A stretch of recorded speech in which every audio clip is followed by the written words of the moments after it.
E aí, meus queridos, tudo bem? Eu sou o Prof. Clayton Reis e hoje a gente vai fazer a resolução de mais uma questão da URGS de 2016 que fala sobre espelhos esféricos. A questão diz o seguinte: observe a figura abaixo.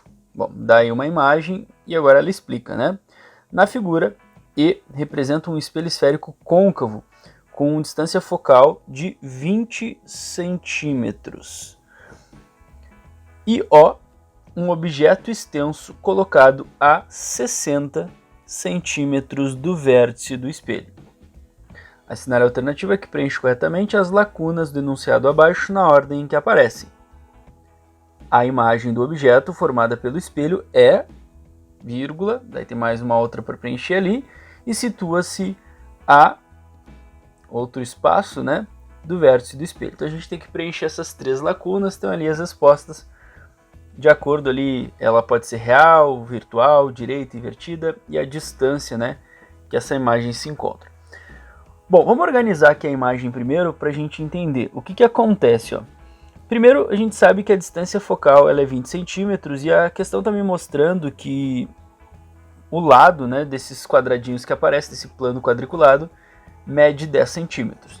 Então a gente sabe que exatamente neste ponto, pegando a linha que passa pelo objeto aqui, né?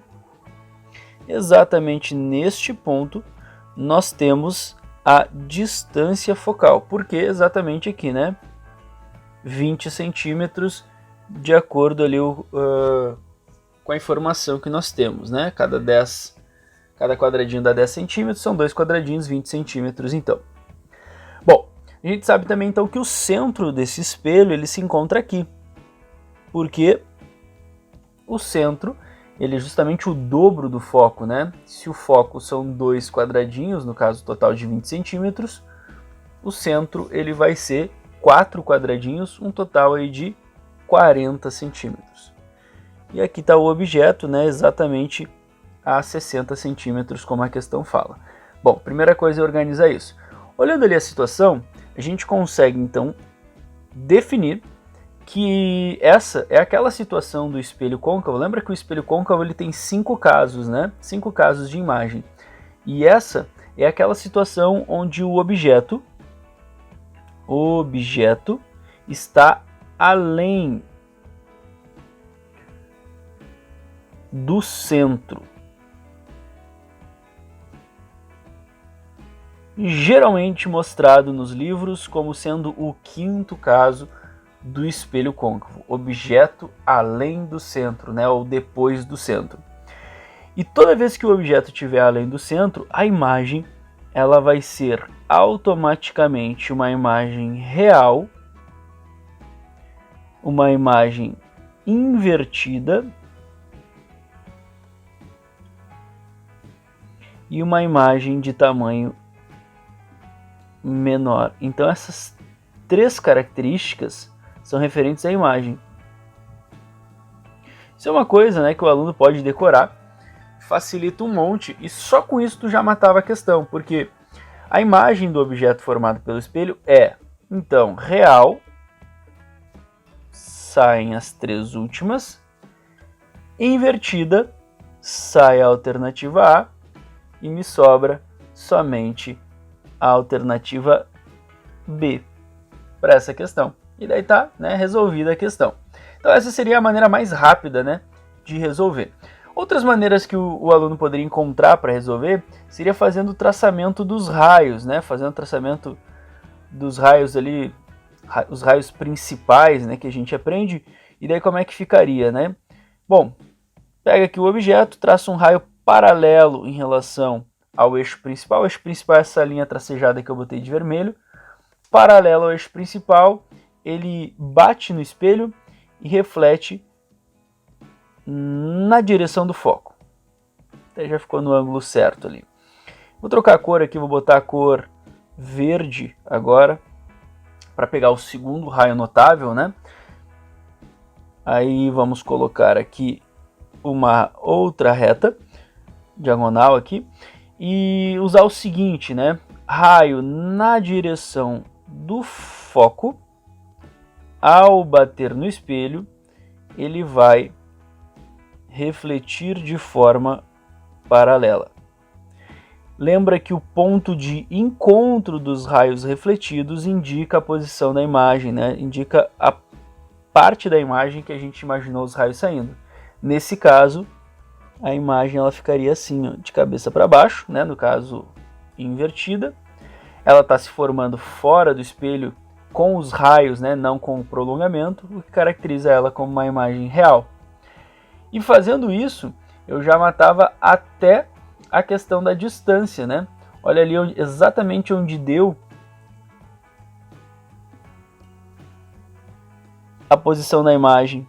Exatamente 3 quadradinhos, o que me daria 30 centímetros. Daí matava também a questão da distância, o que não importava muito, né? Seria um outro jeito de fazer. Beleza? E para calcular a distância, só para a gente fechar aqui, né, fazer a questão bem completinha, eu poderia usar a lei de Gauss, né? Que é 1 sobre o foco igual a 1 sobre a distância da imagem mais 1 sobre a distância do objeto. Se os desenhos não tivessem muito fáceis ali de relacionar os raios notáveis e tal, se eu realmente tivesse que fazer o cálculo, eu poderia usar essa equação que é a lei de Gauss, onde o foco ele é um foco positivo de 20 centímetros, porque é um foco real, né, o foco do espelho côncavo. A distância da imagem eu desconheço e a distância do objeto a questão me dá como 60 centímetros. E aqui agora é matemática, né? A gente passa aquela fração da distância do objeto para o outro lado, então vai ficar 1 sobre 20 menos 1 sobre 60 igual a 1 sobre DI. Aí devemos fazer o MMC, né, de 20 e 60. Mas como um é múltiplo do outro, então a gente já sabe que vai dar o próprio 60, né? Vai ficar então 60. Aí 60 dividido por 20 vezes 1 dá 3. 60 por 60 vezes 1 dá 1. Vai ficar assim, né? Só dar uma arrumada aqui, beleza? Resolvendo essa continha, vou botar aqui do ladinho, ó. Resolvendo essa continha vai ficar então 2 sobre 60. Igual a 1 sobre DI. Aí pode fazer cruzado, enfim, né? Vai ficar 2 vezes DI igual a 60 vezes 1. 60 vezes 1, 60. Aquele 2 passa dividindo. E isso nos dá exatamente 30 centímetros, que era o que a gente já tinha definido. Bom, eu fiz o cálculo mesmo para a gente ver a maneira de resolver caso precisasse, né? Mas como eu mostrei para vocês, o jeito mais rápido era ter decorado que a imagem era real, invertida e menor. O segundo jeito era fazendo o traçamento dos raios notáveis, e daí a conta nem precisava fazer, né? Tanto pelo primeiro quanto pelo segundo caso. Era isso, espero que vocês tenham gostado, espero que vocês tenham entendido. Muito obrigado por assistirem até aqui, fiquem ligados aí nas próximas resoluções e bons estudos para vocês. Tchau, tchau!